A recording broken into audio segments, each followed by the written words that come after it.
नमस्ते. New English school Tilak road Pune 30 सादर करीत आहे काव्य अभिवाचन विषय पाऊस.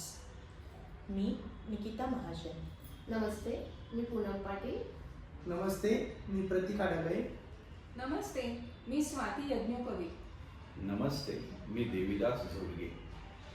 पहिल्या पावसाचा मृदगंध पावसाळ्यानंतरही अधूनमधून मनात दरवळत राहतो.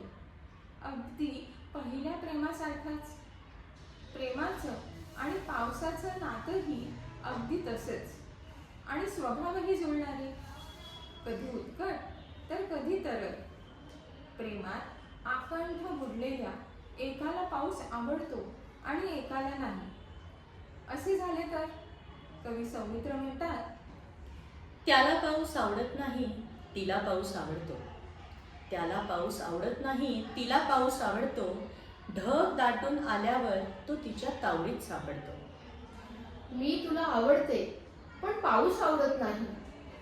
मी तुला आवडते पण पाऊस आवडत नाही असलं तुझं गणित खरंच मला कळत नाही.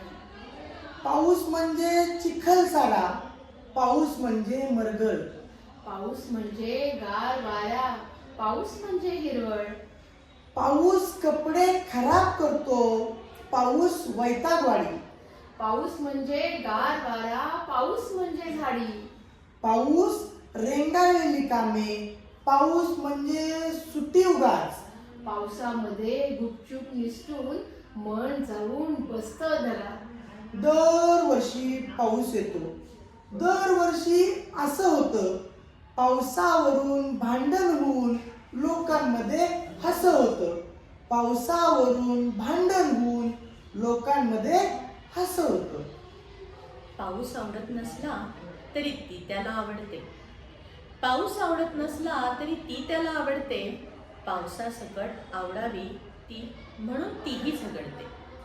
रुसून मग ती निघून जाते, भिजत राहते पावसात. रुसून मग ती निघून जाते, भिजत राहते पावसात. त्याचं तिचं भांडण असं ओल्या चिंब दिवसात. त्याचं तिचं भांडण असं ओल्या चिंब दिवसात. तृषार्त पृथ्वीवर जेव्हा वर्षा ऋतूचं आगमन होतं तेव्हाचा आनंद काय वर्णावा. आकाशातली ही धनदौलत पृथ्वीवर सांडू लागते त्यावेळी अवघं विश्व हर्ष विभोर होऊन जातं. मग सृजनशील कवी मनाला तरी कसा अपवाद असेल. मृदगंधात भूमातेचं वात्सल्य पाहणारे बाघ यांची प्रतिभा काही औरच. आकाशातील निळ्या सावळ्या मेघातही त्यांना दुडदुडणारा लहानगा कान्हा दिसतो. त्यांची पाऊस पहिला जणू कान्हुला ही कविताच पाहना. पाऊस पहिला जणू कान्हुला, पाऊस पहिला जणू कान्हुला. बरसून गेला, बरसून गेला. पानावरती देठावरती, पानावरती देठावरती. मयूर पिसारे फुलती भिजती. आठवणींना उसळून गेला, बरसून गेला, बरसून गेला. रंग निळूला अंधार आला, रंग निळूला अंधार आला. गंध लाभला गंधार आला. प्राण दिठीला बिलगून गेला, बरसून गेला, बरसून गेला. तळहाताची मेहंदी भिजली, तळहाताची मेहंदी भिजली. ऋतू लेवणी राधा सजली. खुना सावळ्या जडवून गेला, बरसून गेला, बरसून गेला.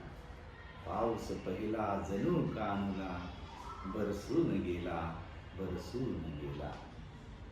सुंदर पाऊस आणि धरती यांच्या शृंगारात कोणाला राधाकृष्णाचं प्रेम दिसतं तर कोणालाही सृजन चेटूक करणारही वाटतं.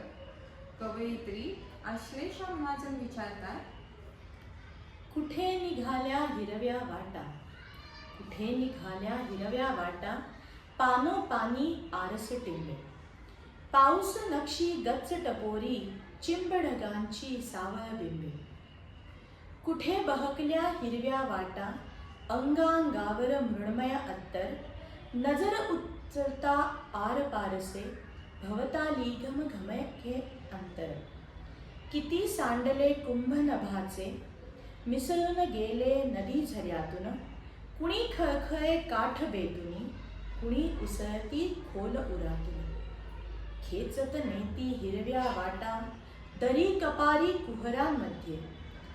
काळ गुहेच्या काळोखातून, धुंद प्रपाती विवर्तामध्ये.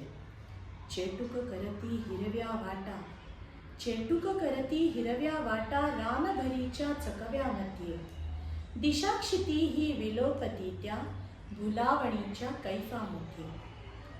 पाय ओढती हिरव्या वाटा, स्थळ काळावर धुके शिंपती. थेंबावर आभाळ तोलुनी, आभाळातील थेंब झेलती. हिरव्या वाटा हिरवी तंद्री, हिरवे विभ्रम हिरवी दृष्टी. हिरव्या हिरव्या जागतेपणी, हिरवी व्यष्टी आणि समष्टी.